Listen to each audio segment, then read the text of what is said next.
Before I jack the car up, I like to break all the nuts using a breaker bar. So I've just done that. I've broken the wheel lugs, which will now be easy to take off. Yeah. I also like to put some chock type of things under the front wheels, because what I don't want is the car to start rolling, because don't forget that we haven't got a handbrake. So under both front wheels, stick some chocks. So the first thing to do here is to put the ignition into position number 1. Okay, as you can see there. Right, and then we need to be in the display that's showing the mileage. So not in range or anything like that, but in the trip, in the mileage. Okay, and then what we have to do is hit the call pickup button, and immediately after, split second after, press the OK button and hold it. Yeah, so, and as you can see, now we've got this menu here, okay, which basically says we go to pad replacement. So go down to pad replacement, press OK again. Okay, if it's not working, it's because the handbrake's on, so we need to remove the handbrake like so, and then hit it again. Okay, to move to fitting position, press OK again. Now you should be able to hear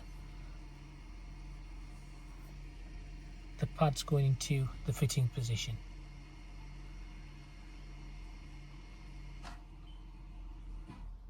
That's it.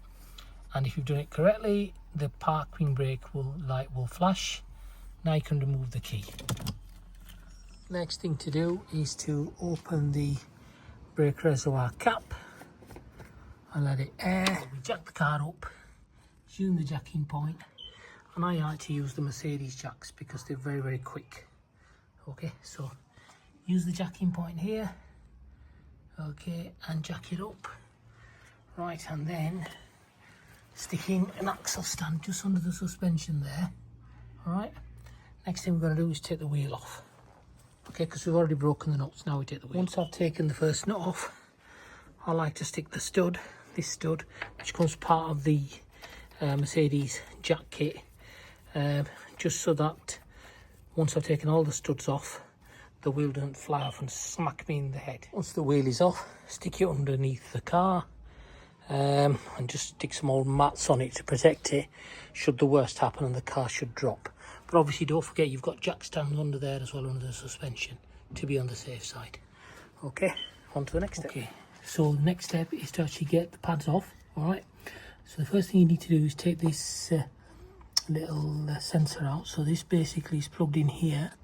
Alright, I don't know if you can see that, and you just unclip it. Alright, next thing you need a T45 star bit, T45, and a 17mm spanner.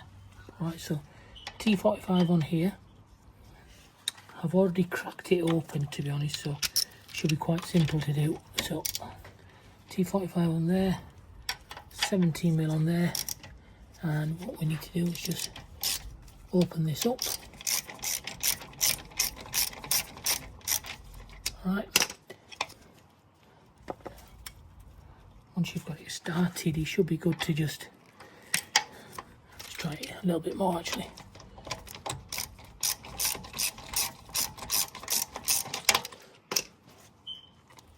And we should be good to just pull this little bolt out. Right, you'll get new ones of these in the pack, so pull that out of that one, and then same at the bottom. 17mm spanner, T45.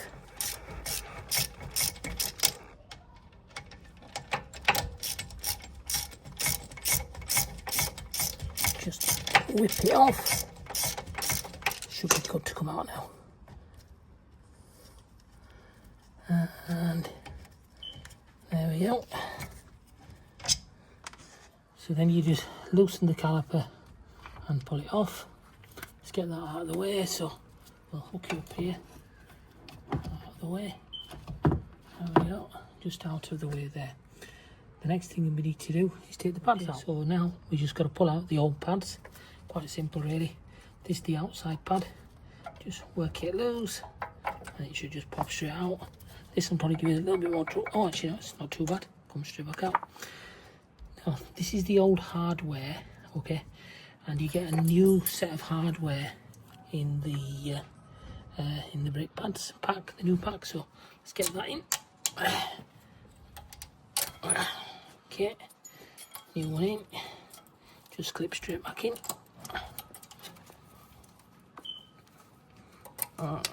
There we are.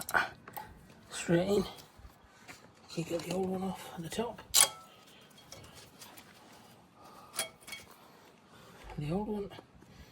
And pop the new one in. Okay. Just clips in. That's it. Double check the outside, that's it, beautiful. And then the new pads. So the outside pad should just pop straight in, there we go. The inside pad, again, just should just pop in. There we are, lovely. On here so I can protect my painted caliper.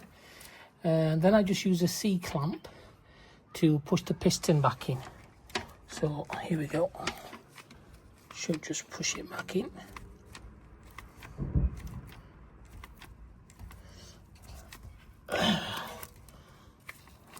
Very, very hard, but you can see the piston going back in. Push the piston all the way as far as it'll go. There we go. I think that should be enough. With the piston pushed in, it's now time to put it back on. First things first, we need to get this clip through the inspection hole. Sorry, not the clip, the sensor.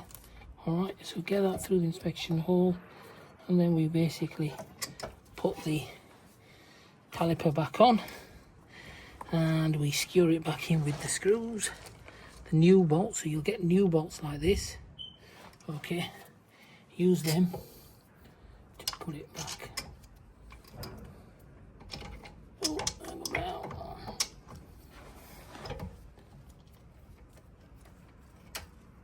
There we are.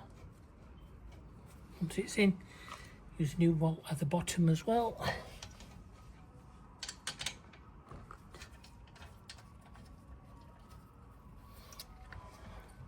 There we go. And then it's just a reverse of actually screwing it all back together again. So don't forget 17mm spanner on the inside and T45 star socket or spline socket on the outside. Alright, and then we just tighten it up.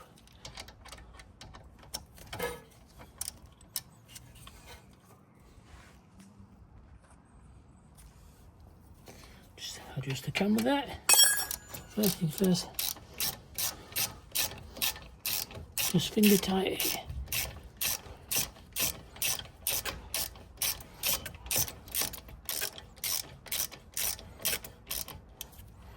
And use the spanner to hold it. And you don't need to over tighten it because these are torqued. Okay, we'll torque those in a bit. And then we move down to the bottom one. Okay. So again, finger tight to start with.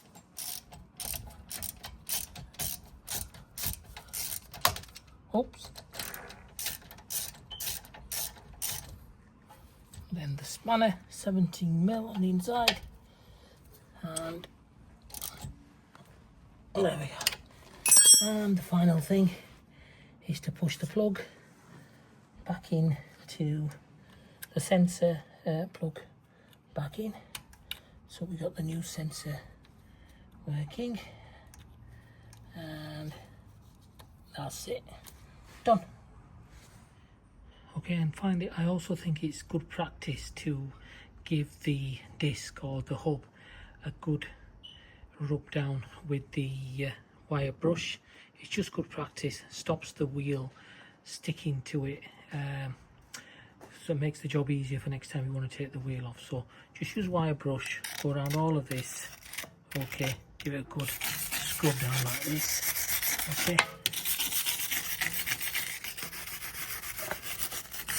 and then you put the wheel back on. Next thing I think we should do is just grease up the hub, bit of copper grease. It's just good practice, best practice for when you next come to remove the wheel. It'll be so much easier to remove. So now we're just gonna put the lugs in, put a little bit of copper grease on the end, and just put the lugs in a star pattern. Don't use a gun or anything to tighten them. Do it by hand first, just to make sure you don't cross thread them. Okay, then we'll use a gun at the end to tighten them up. Okay, so now we use the gun to cross.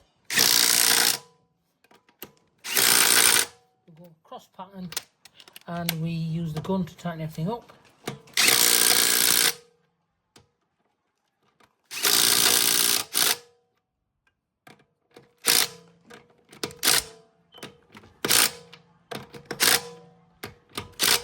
And then what we will do is we will use the torque wrench to torque everything down properly. So now we use the torque wrench and tighten them down to 150 Newton meters of torque. That's okay. That's okay. That's okay. That's okay. Good. That's it, all done.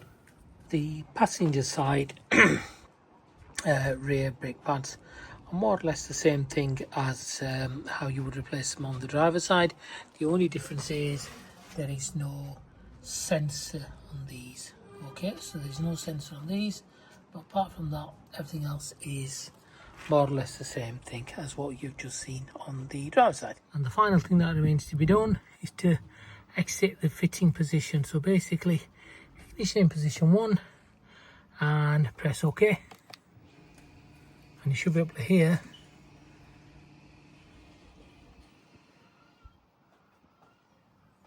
to confirm, press OK. And that's it, we're done, all done.